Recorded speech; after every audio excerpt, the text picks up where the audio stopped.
Hogstye.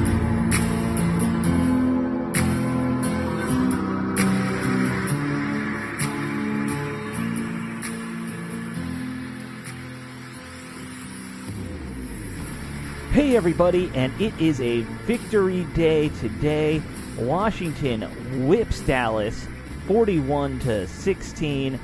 Steve, I haven't seen a beating like that in Texas since the 1800s. Yeah. Oh, absolutely. Hey, it's a great day. And I want to play Hail to the Redskins in this show because we deserve it. Okay. All right. We're going to do that. There it is. There you hear it. Don't forget. Yeah, I won't forget. I won't forget to edit that in. Because you did the other time we did. Yeah. That was No, anyway, it was a butt whipping, man, and you don't see that very often. Certainly, Washington has had their they've been on the other side of run. That. We've had a negative run on Thanksgiving Day, shall we say? Yeah. With the exception of 2012, so it was really great to see, them just kind of take charge of an entire game. That's what we've been asking for all year. Yeah, it really is, and we haven't seen that kind of dominance in a long time. Not even last year did they ever do anything like that for any of their victories. No, it's usually been close, and just like a lot of our wins so far this year have been close. It was a good game, and of course we're recording this Friday, folks, because neither of us wanted to try and stay awake after eating all that turkey. Steve, I hope you had a decent Thanksgiving, by the way. Sure, absolutely. Yeah. I ate way too much. It was fantastic. I ate too much, then I turned on the game right in time for the second half, and it was a fun second half. Hey, speaking of random thoughts, I'd like to thank my stalker out there who randomly sent me a Washington football team sweatshirt and hat. Whoever you are, right. I have no idea that it appeared at my door completely unannounced. So whoever did that, and it was not my family, because I asked. So thank you to that. And just, if you are in fact a stalker, keep up the gifts and leave the negative stuff out. That would be my only guess. So you don't want them to start sending you like hair or anything? No, and if you show up, I might shoot you. So don't do that. Yeah. Steve loves his firearms. Don't just show up at his house. No, it's not I'm not going to go well if you do. No. And he's in a very laid-back state for firearms. So yes. Yeah. Let's also, before we get into the game, let's just, I'll make a note of this for the public, that today, the day we're recording this Friday, is the anniversary of the death of Sean Taylor, which I believe we're on, 12 years now? 13 years ago? God, it seems like yesterday, man. It does. But it's been, he would probably be retired if he had, not died. Yeah, no, probably. His little brother is... I believe got a college scholarship. Yeah, we hear Rice, from Steve Rosen still every once in a while. Yeah. The author of the author of the book that we had him on as a guest a couple years ago. Yeah, and helped Sean's dad write his book. Yeah. And speaking of that, the movie is still on track. I heard from the producer a while ago. Yeah. And they are in the final throes of getting the script done. And at that point, then they're just about ready to get the real money, because what they were raising before was just the money to get the money. Right. The crowdfunding stuff. They're right at the point now where they're going to get the real Hollywood funding to actually make the movie. Yeah. You mentioned Sean Taylor's brother is playing now in college. Gabe is his name. Gabe. Thank you. I couldn't remember because he has another sibling too. I can't remember. I think so. He's got more than one, but we're talking about Gabe. Yeah, and Gabe, I believe, is at Rice, so he's down there by you. You could technically go watch him play a college football. Is he at Rice? I think so. He's at a smaller school, and I think it's Rice for some reason. Now you're going to make me look it up. Yeah. Now I'm wondering. Because that might be worthwhile for you. Okay. Yeah, he is at Rice. Gabe Taylor at Rice University. Yeah. So I guess he's not only a good player, he's got to be halfway smart, because that's a good school. Yeah, no, absolutely. And maybe perhaps I had to crash the Rice University Media Center one of these days and track him down. Yeah, why not? It can't be that big, No, they're probably desperate for attention. Desperate for coverage, for God's sakes, even us. Yeah. But yeah, my wife went to Rice, by the way. I don't think I've ever mentioned that, but Yeah. No, I didn't know that. Yeah. No. Yeah. Went there for a couple of years. She's been to like 8 colleges. She went to a lot of schools. Anyway, let's get into this game because it was, like we said, a good old fashioned ass whooping. Steve, What have you right forgot to ask me to do? oh, what if I? Oh, yes, you want your stats, I right? have to do the stats. Steve, Don't make me freak out. Steve, what are the numbers? Give me the Thank you. numbers. See, that makes me feel good. Okay. Alex Smith was 19 for 26 for 149 yards, 1 interception, 1 touchdown, 3 sacks. Logan Thomas was 1 for 1 for 28 yards That was a passing. fun We'll one get to for that. one. Yeah. Antonio Gibson was 20 for 115, average of 5.8 yards per carry, long of 37. Then he had another one of 23, I believe. Yeah. Peyton Barber had his best game as a Redskin or as a Washington player. 11 for 57, 5.2 yards per attempt. J.D. McKissick was absent basically from the run game. He was only 1 for 6. Receiving wise, Terry McLaurin was 7 for 92, 13.1 yards per attempt. J.D. McKissick 2 for 21. Antonio Gibson 5 for 21. Logan Thomas 4 for 20. Dontrell Inman 1 for 15. Steve Sims 1 for 8. On the Dallas side, Andy Dalton was 25 for 35, 215 yards, 1 touchdown, 1 interception, 3 sacks. Ezekiel Elliott had a terrible game by his standards, 10 for 32. Excuse me. And then receiving wise, Amari Cooper had a really big game, 6 for 112. Michael Gallup was 6 for 41. Dalton Schultz 5 for 24. CeeDee Lamb 5 for 21. And on the defensive side, the sacks went to Cole Holcomb and Deron Payne, shared a half a sack each. Chase Young had 1. Jeremy Reeves had 1. Tim Settle had 1. And from the Dallas side, DeMarcus Lawrence had a sack and Randy Gregory had 2. So that is stats. Washington only had 4 sacks. It felt like they were harassing Dalton quite a bit, though. I mean, even if it's only 4 sacks, it felt like they were doing a lot more than that. Well, they had 7 quarterback hits as credited. Oh, and wow. Okay. I don't have the pressure stats right in front of me, but I would guess the pressure stats are much higher. Right. I remember somebody, it might have been Grant Paulson, posted a stat line of like what percentage of the time guys are getting pressure. And all of our linemen are like, when they're playing, they're about 50%. You know, so they're creating a lot of pressure. Steve, overall with this game, you and I've started to see here last week, even the week before, the offense and the defense finally starting to gel philosophically. Like, you're seeing them on the same page about what they're supposed to be doing. Even if, Chase Young isn't putting up monster numbers, he's always, kind of disrupting plays. Other guys are kind of in sync with him. And the secondaries and even the linebackers are starting to sync up better with how each other are playing. Yeah, look, I mean, it shouldn't be lost on anybody that they played 2 terrible teams. But the fact of the matter is they beat those 2 terrible teams. Right. And in the case of the Dallas Cowboys, they just beat them down. So yes, I think the positives are magnified because they played the Dallas Cowboys, who this year are terrible, and it shouldn't be lost on anybody that Zach Martin and their left tackle both went out in the first series. Sure. And so their line was a shambles. All of that is true. But like I said, really, really horrible teams don't beat up on other horrible teams. Right. So I think what we've seen is what you said. Understanding the circumstances, they have gotten better. It did take a while to gel. I'm not saying they're going to go out and beat up on the Steelers, but I think, I guess we start with offense. Yeah. Let's start with our offense here. Yeah. So the run game has gotten better, obviously. Right. And yes, I mean, they've faced the second worst and the worst run team in the league for sure. But what I saw of Antonio Gibson, I don't know about you. I've seen 2 things.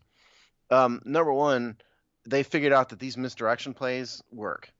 What the Redskins, they're playing to their strengths. We talked about that. Was that 2 shows ago, 3 shows that they need to start doing the that Bengals. More. Yeah. And so what we saw a lot of is wide receiver come across the line of scrimmage on a jet sweep. The running back Gibson goes opposite way, or you have McKissick and Gibson cross, and it throws and then it throws the linebackers off. That's what they do a lot of. But the big thing I saw about Gibson is he looked a lot more comfortable today or yesterday in the interior power run game. They did that a few times, and by the end of the game, they had worn the defense down, and Gibson looked like he was kind of getting the hang of it. And I thought that was the first time all season we've seen that. Yeah, I mean, I think you're definitely right there, and I mean, like you said, we saw it from Barber as well, that he was kind of getting in the swing of things. Uh, I really do think that Scott Turner's finally figured out there's a core staple of runs he can call for these guys when they're in there, and he knows they'll be productive. With Gibson, it's these outside runs. It's a couple of what like slashes up through the probably the B gap and the C gap a little bit. Yeah. But you can't A gap with Gibson. He's not going to run it up to the center very well. But even that he did better Yeah. than he has before in this game against Dallas. I thought for the very first time it didn't look completely incompetent in that regard. Yeah, You know? and I think another thing that can't be overlooked is they're kind of settling in on an offensive line that's working. You got Schweitzer and Scherf are kind of playing well as guards. They're both fairly athletic, so they can move, get to the outside, get to that second level. Moses has been a revelation at left tackle, which I don't think any of us would have predicted. No. I would have. If you had told me Morgan Moses was playing left tackle for us, I would have said, well, we're losing every game. Because remember what Robbie Duncan has always said about it, and I noticed that they quoted Moses as saying the same thing on the broadcast. The broadcast team did. Yeah. What Robbie always talked about was that it's harder to go from one side to the other than from tackle to guard because it's the opposite. And Moses talked about that, or they quoted Moses talking about how, that very same thing. And so I think Moses did a good job because it wasn't planned. It was obviously due to injury. Yeah. But they ought to maybe consider leaving this as is. Well, I mean, Moses was saying something along the lines of your back leg is your stronger leg when you're, playing right. Well, that's what Robbie was talking about. Yeah. It's asymmetrical, you know.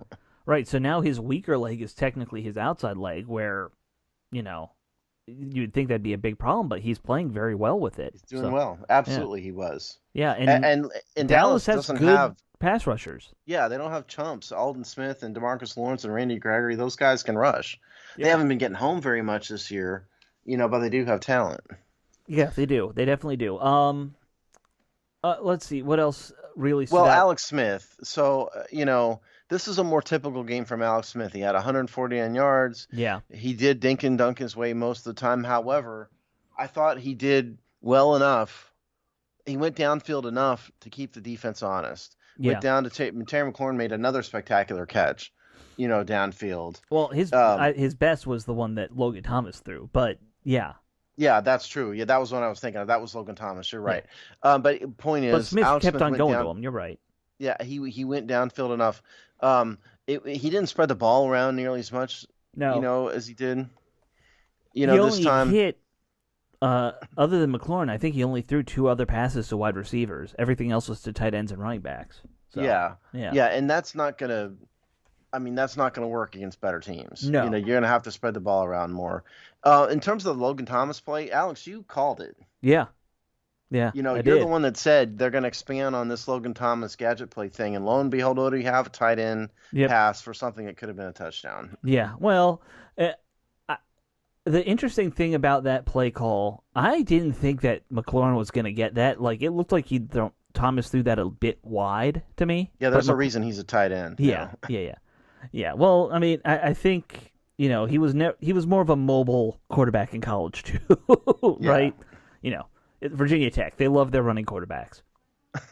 So the history of Michael Vick, but it was a great. I've kind of wondered why they haven't used Logan Thomas once or twice this season in that role because there is no better, gadget play quarterback like that than Logan Thomas in the entire NFL. He was an NFL quarterback in his own right, not a great one, but he did do it. So he knows all the ins and outs of that. Again, doesn't have Alex Smith's arm. No. But you're not going to find a better person to do that kind of play. There is one better. It's the guy in New Orleans who plays quarterback. He's really a tight end. Taysom Hill. Yeah. Taysom Hill. Yeah. See, Taysom Hill is actually the quarterback right now, though. Yeah, I know. But he's not really a quarterback either. Well, I don't know. I think it's just with the case of Taysom, I think it was just Sean Payton being creative more than anything. It is. But I mean, Logan Thomas is the same skill set, maybe even a little better. I think he's a better In some athlete. respects. Yeah, in some respects, Yeah, yeah. yeah. Yeah. So maybe down the road, that's kind of what he is. Like he could be a do everything gadget player, with the added benefit that he can throw the ball. Yeah, I mean, we'll see. Yeah. We'll certainly see. But in terms of Alex, it's not lost on me that I believe Alex is 7-5 as a starter. 8-5, they said. 8-5. Yeah. Okay, he's 8-5. Somebody name another Washington or Washington Redskins quarterback who was 8-5 in his first 13 games with this team. I don't have the answer off. It's rhetorical. I don't have the answer off the top of my head. Yeah, I don't think that. I don't. I mean, not recently. Certainly not since forever. Maybe RG3 was 8-5 because they got to 10-6, right? They did get to 10-6. Yeah. But he the point is, one game because he was hurt. So you can criticize Alex for a lot of things, but winning is one thing you can't. He, in his 13 games, put the injury aside, has won more than any quarterback I can think of in his first 2 seasons for Washington. It's not elite, but it's a good record. Maybe this is the guy for the short-term future. I mean, I've been kind of saying it for a while now that I think you bring him back in 21 and make him your starter. Yeah, even if they draft, whoever, Trevor Lawrence or somebody, right? Alex Smith ought to be the guy next year. Let somebody sit finally behind do it him. right. There's no harm in that. No, there isn't. There really isn't a harm. Everybody's so impatient today. Right. You got to have these quarterbacks start and play well. To pat myself on the back, if I recall, what I said when they drafted Dwayne Haskins was that'll let him sit an entire year. Yeah. I said I would be happy about that, and they didn't, and look what happened. Right. They ruined him, He would have been better off, I think, if he had. Absolutely. Yeah. Of course, they wouldn't have drafted him in the first place if Alex hadn't gotten hurt, most likely. So it's kind of a vicious catch-22 sort of circle, but the point is, Dwayne would have been better off sitting. And so I think next year, whoever it is they draft, if they draft a quarterback, needs to sit. And I think Alex has more than proven himself that he can lead this team and do well. Yeah. Well, I think that, that old school mentality of if you're drafted as a quarterback, you do need time to adjust. It was very effective back in the day.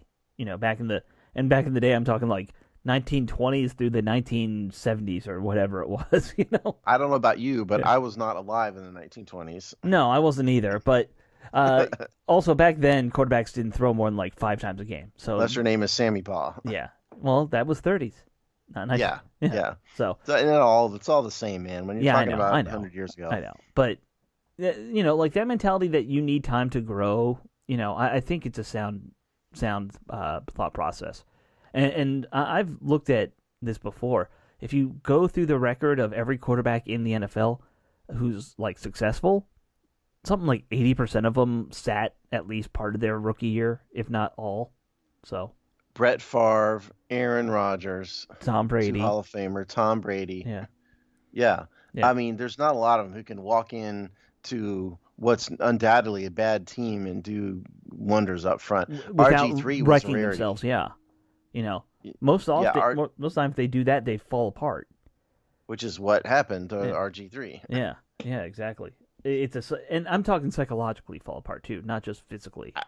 That's what happened to RG3. Yeah. But I'm with you. I think Alex Smith could be that.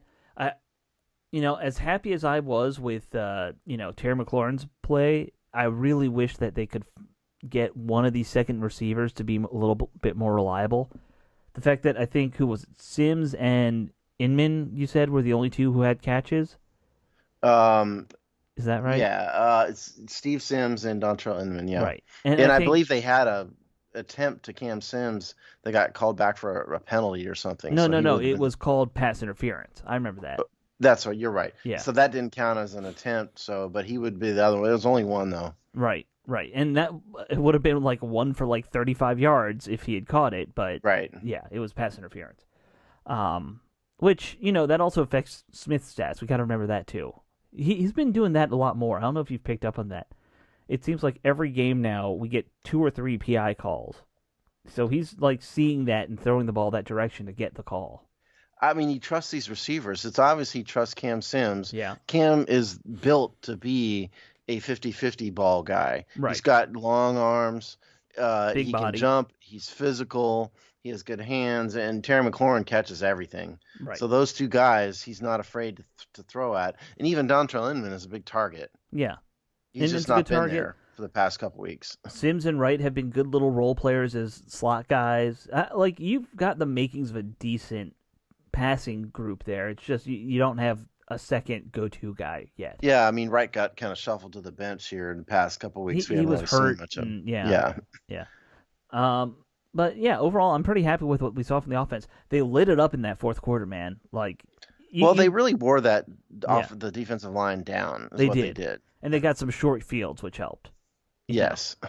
Yeah. Listen, I mean, what do we say was one of the keys? We pointed out to you guys that Dallas's turnover ratio is -12, and that is what's killed them. What killed them? When did it really start to go south for them? Was when Ezekiel Elliott gave up that fumble. Yeah. And Washington converted on the next play, right? Wasn't it the very next play? Well, it was one or two plays later. Yeah. Right. Quick. And at that point, then the game was kind of over. Mentally, it was sort of over. Yeah. So Washington did a good job of converting. They did. Sure. Before we switch to defense, let's talk about that Terry McLaurin rundown, because that's going to be one of those things. People are already comparing it to like the Darrell Green, Tony Dorsett rundown from back in the day. Yeah, and that's what the first thing I popped into my head too. Was that nobody's going to mistake Terry McLaurin for having Darrell Green's speed. No. Because nobody has Darrell Green's speed, but it looked kind of like that, and he definitely saved a touchdown. Yeah. Oh, I mean, there was one point where he was about 10 yards behind the linebacker, and he caught up to him. It was a dumb pass by Alex Smith, by the way. Not a good dumb pass. Decision. I know. I realized he was under pressure. He was getting hit, but it was just oh, my God, get rid of the ball, and he didn't see We're still seeing defender. a little bit of that from Smith. A little bit. That's what's going to happen when you're coming in mid-season, but as far as a good game manager, he's really already back at that level, Absolutely. That's my point. I mean, if Washington, I think what we need to do is see what happens in the next couple weeks, because they've got the Steelers, Seattle, and the 49ers coming up. It's a gauntlet. Yeah. It's a gauntlet. And the 49ers have had just a train wreck of injuries, but still, those are three good teams. And so I think we need to sort of temper expectations pending the resolution of those three contests. But I've already kind of put out there, if we come out 1-3 in the next 3 weeks, I'm going to be fine with that. If they beat any one of those teams, I'd be ecstatic. Yeah. About that. So even if they lose, though, I want to see if they look like a mess or do they look competitive. Yeah. I don't expect them to come out there and beat the Steelers. No. The Steelers are the best team in the NFL, and they're undefeated as of this moment, at least. Well, and one thing we should talk about, although it's going to be more of our Steelers preview, they're not going to probably play until Tuesday, if at all. So yeah, the NFL put out a PR thing about that today, Wednesday or Friday. So yeah, I mean that it basically turns it into a Thursday game for the Steelers. Right, is what that does. Yeah. So they might be on short rest. That could help us. It's the equivalent of a Thursday game. Right. Well, okay, let's talk about the defense. I don't want us to get off track and talk about next week yet. Defense came out. They were pretty dominant the whole way through. I know Dallas technically had the lead once or twice in the game early on, but it was never like they were blowing us out, or it was always close. Yeah. So, overall, okay, we didn't see maybe as good of a performance from Darby in the secondary as we did last week, but we know Dallas has good weapons, and they for the most part kept everything in check. For the most part. Yeah. By the way, we didn't mention up front that Jamal is still on his extended birthday extravaganza, thing. That's why Jamal's not here. Look, I think Mike McCarthy. My description of Mike McCarthy is Chris Farley on crack. Right. Was accurate, because Mike McCarthy is a terrible coach. He's just horrible. Yeah. Well, the decisions he made, the fake punt was ridiculous. Yes. The going for it on fourth down from his own 20 or 30 Something or whatever like that, it was, ridiculous. And he's doing it at the worst times. Like, it doesn't make sense. Right, it really didn't. And so I think Mike McCarthy makes the Dallas Cowboys worse, not better. Yeah, yeah. Jason Garrett was a better coach. And Jason Garrett Absolutely. was like a piece of plain white toast. I mean, Jason Garrett was a predictable, steady, like you knew what he was going to do type coach. Mike Yeah. McCarthy, it is Chris Farley on crack. And if Ron is Riverboat Ron and he's on the gambling casino, Mike McCarthy is in the van down by the river. That's what's going on there. He's injecting himself with heroin. Yeah, that's Mike McCarthy. Well, that was Figuratively, a people Chris don't sue Farley us. reference Yeah. that many Yeah. people would get. Oh, I didn't get that. Yeah, Yeah. sorry.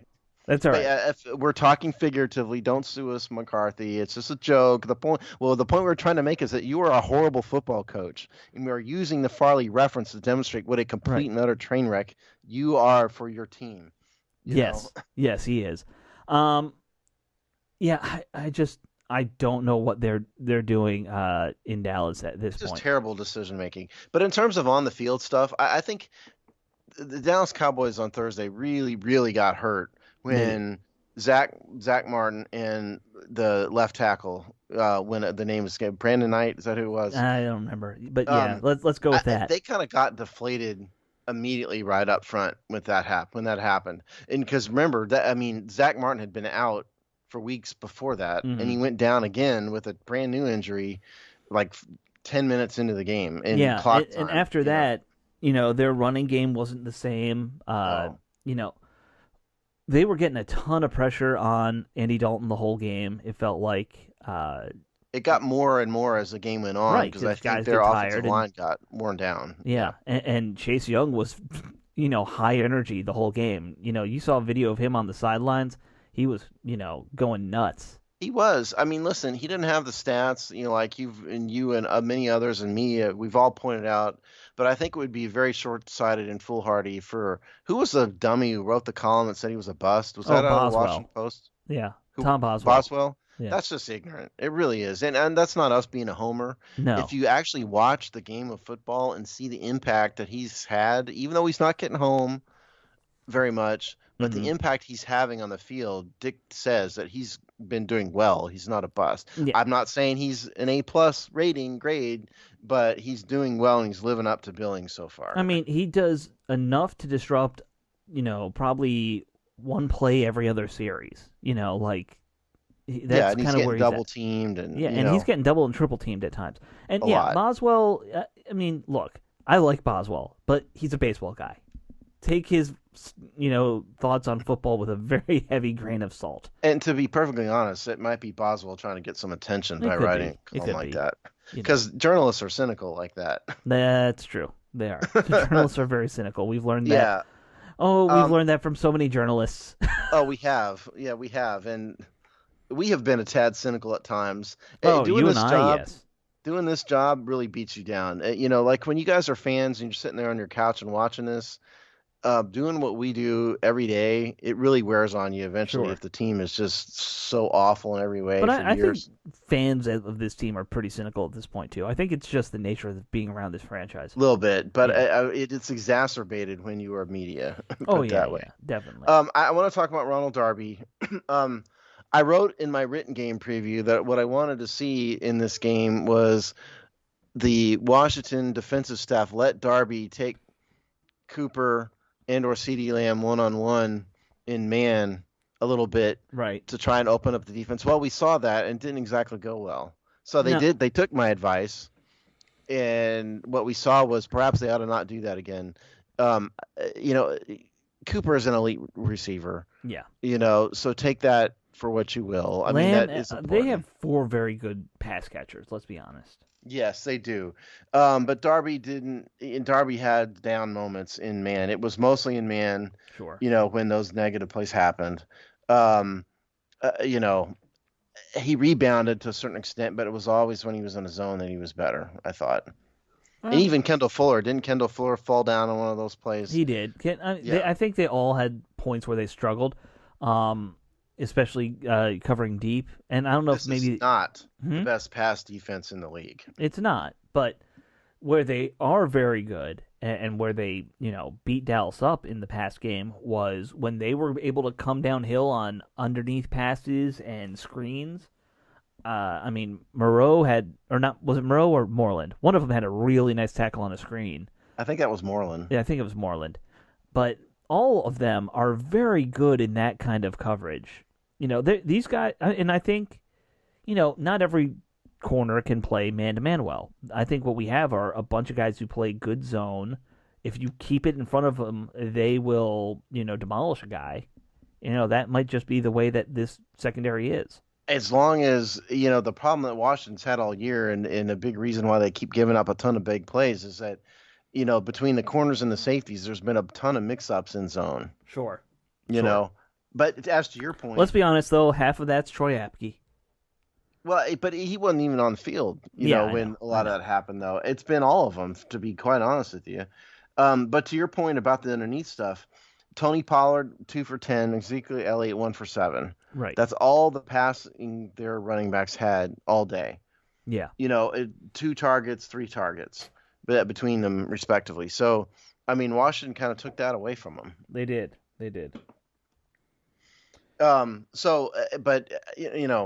What I was afraid of was that Elliott was going to get his sea legs under him, so to speak. He had a big game against Minnesota. But I think once the offensive line fell apart for him so fast, that just kind of tanked everything. Sure. I wonder if he was a little gassed after a short turnaround, too. There's that. And because I did notice Troy Aikman pointed out that it didn't seem like Elliott had his burst. He just wasn't seeing it. And obviously Aikman knows 100 times more than we ever will about football. Sure. Sure. I think, this is a classic case of why you don't give running backs big contracts. Yeah. Well, not conventional running backs. No, because how they earn those big contracts is they have a ton of carries and do well, but running backs get beat down so easily that they do things like lose their burst. And that's when it doesn't go well. We've seen this over and over and over again. Yeah. Look at the who was the guy with the Steelers who went to the Jets and bought Le'Veon Bell. Yeah, Bell. Yep. The Jets, gave him a contract. It fell apart. Ezekiel Elliott has a big contract that's been terrible. I think, in general, you're right. I do think guys like, we'll see with this one. Christian McCaffrey, he got that big contract, but he's much the same type of running back. Yeah, he's as much a receiver as he's a running back, and that bodes well for guys like Gibson in the future too. I think. Yeah, there's only a handful of guys ever that have done what somebody like Adrian Peterson has done for years and years and years, and they're all in the Hall of Fame. Yeah, it's amazing that Frank Gore's still getting it done to me. Unbelievable. Yeah. He's another one. He's going to be in the Hall of Fame, though. Right. And you don't think about him as that because he was always second fiddle, I think, PR-wise to Adrian Peterson. When he's been in a bunch of teams and stuff. Yeah. Whereas AP is still thought of as Vikings first. Sure. Sure. But point is, there's very few of those guys that can do that. And it's made me wonder watching Elliott this year if physically he's just too worn down and he's not going to get it back. Understanding that Dallas's offensive line has been a walking mash unit all year. I sometimes look at him in that big old gut of his and wonder if maybe he needs to, slim down. Few pounds. Yeah. You put down the Slurpee every once in a while, maybe. Yeah. Put on a non-crop top. Get a 6-pack. There you go. Yeah. Maybe put down the burger and eat some kale or something. Don't Maybe drink a 6-pack. Get a 6-pack. Yeah, there you go. All right, Steve. Let's do our game balls because we're right at the half-hour mark here. Okay. So many names to choose from. I'm gonna let you go first. Okay, I'll go first. I've got one. I'm gonna go on the fly for defense, but Antonio Gibson has got to get the second game ball in a row. Sure. When you have 3 touchdowns, 115 yards rushing, 137 total yards against a division rival. Yes, Terry McLaurin had a great game too. And under normal circumstances, I think 92 yards would do it. But Gibson was the story on offense, I think. So he's definitely my offensive game ball. And on defense, it's a little tougher because we've got a lot of choices this week. Yeah, I thought a lot of these guys did well here. But a lot did well, but no single player blew away anything. No, they didn't. But I think what I'm going to do here, I'm going to go a bit off the beat. I was sitting there debating, should I just give the entire defensive line a game ball? But I mean, the game here is to give just one a Right. game ball, right? So I'm going to go a bit off the beaten path here and go Cameron Curl. And this is sort of a Hmm. lifetime achievement award kind of thing. Now Sure. he had eight tackles, five solo, half a tackle for a loss. But what I mean by lifetime achievement is, we had the $84 million man go out several weeks ago, and then Curl steps in as a seventh rounder. And he's Nobody playing very expected well. anything from him, and I think he's playing better than Landon Collins did in some respects, honestly. Hmm. And so this is me. He had a decent game, as did a lot of people, but this is me recognizing the tremendous job that Cameron Crowe has done in relief of Landon Collins. And to be honest, I think he's going to make Landon Collins expendable next year. There's my I mean, I don't know prediction. if you can because of his contract. I think we might need to check that. But that is, I think, a very good point. All right, I'm with you on offense. I wanted to give it to Scott Turner for calling the annexation of Puerto Rico play call. Um, you know, Tell people what it is. okay, so Don't that's the just say play something like that. where Alex Smith got the ball, the O line stood up like it wasn't a play, somehow faked out the defense, and he puts the ball into McKissick's hands, and he ran it for what It was six, seven sort of the yards. fumble of like the bastard stepchild of the fumble Rooski Right. is what it was. But it's a play apparently that they took from the old kids movie Little Giants, and they actually ran it in an NFL game. So that's. Oh, by the way, in Little Giants, they beat up on the Cowboys in the final game. So there's that too. Okay, by the way, before you continue, Yeah. so Landon has a $17.2 million cap hit next year and a total cap hit or total dead cap of 18.8. What that means is if you cut him with a post June 1 designation, you could make it work if they really wanted to. Right. But it would be better to wait for 2022 when the dead cap goes down. But they could get rid of him if they had to next year, but it would be more advantageous to wait till 22. Yeah. So I that would is, just wait. Yeah. yeah. So there you go. Yeah. Yeah. I kind of figured it was something like that. He got a Right. big deal. All right. So on defense, I'm just gonna do the easy one. Go with Montez Sweat. He had that pick six. Which by the way, Tremendous athletic play. yeah, great athletic play. And Watt did the same thing in the first game. He had a pick six as a defensive end or defense whatever his position is, DT DE. So when's the last time you think that we've had two pick sixes by defensive linemen in two Thanksgiving games? Because I don't think that's ever happened. I hadn't thought about that. Yeah, I think the odds that that's happened pretty darn low. So that was cool. And Sweat, it didn't look like he was going to have it for a second. Then he got it and he just ran. So he's had a hell of a season. He has. He's been great, and it's really helped to have another scary guy on the other end. Yeah. It's a combination of him improving, him kind of growing and get better with his pass rushing technique, Yep. coupled with the fact that these teams are terrified of Chase Young. Yeah, exactly. Okay, guys, I think that does it for this week. Tune in a few days. We'll have our game preview. But I hope you have a nice weekend. I'd like to just point out for my stalker, because Oh, what I said last week 2 weeks ago to generate getting a sweatshirt was, don't get me a sweatshirt because I really won't wear it. Well, don't get me a car because I really won't need to drive it. Let's see if that works. Steve wants to get rid of his 2000, whatever he's got. Exactly. All right, guys, you have a good one. And hit stop.